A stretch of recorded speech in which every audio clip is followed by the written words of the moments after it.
ಕುಮಾರಸ್ವಾಮಿ ನೇತೃತ್ವದ ರಾಜ್ಯ ಸರ್ಕಾರ ಮಂಡಿಸಿದ ಬಜೆಟ್ನಲ್ಲಿ ಕರಾವಳಿ ಕರ್ನಾಟಕವನ್ನ ಸಂಪೂರ್ಣವಾಗಿ ಕಡೆಗಣಿಸಲಾಗಿದೆ ಎಂದು ಕಾರ್ಮಿಕ ಮುಖಂಡ ದಿನೇಶ್ ಜೈನ್ ಹೇಳಿದರು.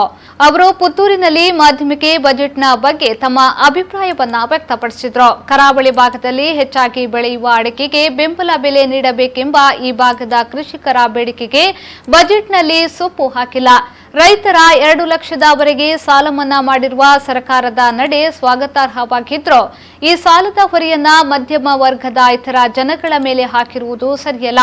ಕರಾವಳಿ ಭಾಗ ಕರ್ನಾಟಕದಲ್ಲಿ ಇದೆಯೋ ಇಲ್ಲವೋ ಎನ್ನುವ ಗೊಂದಲ ಈ ಬಾರಿ ಕುಮಾರಸ್ವಾಮಿ ನೇತೃತ್ವದ ಸರ್ಕಾರ ಮಂಡಿಸಿದ ಬಜೆಟ್ ಬಳಿಕ ಮೂಡಿದೆ ಎನ್ನುವುದು ಕರಾವಳಿಗರ ಬೇಸರವಾಗಿದೆ ಎಂದು ಹೇಳಿದರು.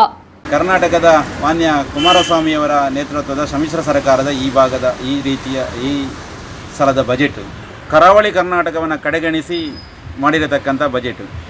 ಯಾಕೆಂತ ಹೇಳಿದರೆ ಕರಾವಳಿ ಕರ್ನಾಟಕದಲ್ಲಿರತಕ್ಕಂಥ ಅಡಿಕೆ ಬೆಳೆಗಾರರ ಬೆಂಬಲ ಬೆಲೆಯನ್ನು ಕೇಳಲಾಗಿತ್ತು, ಅದನ್ನು ಕಡೆಗಣಿಸಿ ಈ ಭಾಗದ ದಕ್ಷಿಣ ಕನ್ನಡ ಮತ್ತು ಉಡುಪಿ ಜಿಲ್ಲೆಗಳಲ್ಲಿ ಇರತಕ್ಕಂಥ ಯುವಕರಿಗೆ ಒಂದು ಪೂರಕವಾಗಿರತಕ್ಕಂಥ ಒಂದು ಉದ್ಯಮವನ್ನು ಸೃಷ್ಟಿಸುವಂಥ ಒಂದು ಬಜೆಟನ್ನು ಕೊಡಬೇಕಿತ್ತು.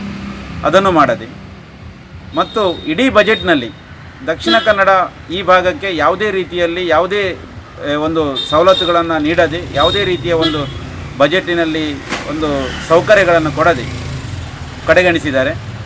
ಇದನ್ನು ನಾವು ಖಂಡಿಸ್ತೇವೆ ಮತ್ತು ಇದರ ಮುಂದಿನ ದಿನಗಳಲ್ಲಿ ಇದರ ವಿರುದ್ಧ ಒಂದು ಹೋರಾಟಗಳನ್ನು ಮಾಡುವಂಥ ಚಿಂತನೆಯನ್ನು ನಾವು ಮಾಡಬೇಕಾಗಿದೆ. ಯಾಕೆಂತ ಹೇಳಿದರೆ ಕರ್ನಾಟಕದಲ್ಲಿ ಕರಾವಳಿ ಕರ್ನಾಟಕ ಇದೆಯಾ ಇಲ್ಲವೋ ಅನ್ನೋಂಥ ಚಿಂತನೆಯನ್ನು ನಾವು ಕರಾವಳಿ ಕರ್ನಾಟಕದ ಜನರು ನಾವು ಮಾಡಬೇಕಾಗಿ ಬಂದಿದೆ.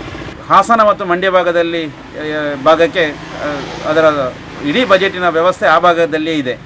ಈ ಕರ್ನಾಟಕಕ್ಕೆ ಸಂಪೂರ್ಣ ಕೊಡಲಿಲ್ಲ.